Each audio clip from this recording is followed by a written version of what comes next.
चलो दोस्तों, आज मैं आपको ट्रैक्टर से ट्रॉली को अलग करने का तरीका बताता हूँ।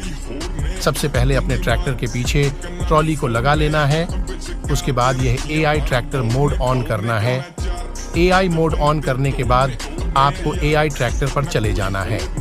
फिर आपको मॉडिफिकेशन ऑप्शन पर क्लिक करना है। ट्रैक्टर मॉडिफिकेशन पर चले जाना और यह ट्रॉली वाले ऑप्शन को बंद कर देना है। ऑप्शन बंद करने के बाद वापस उसी ट्रैक्टर पर आ जाना है।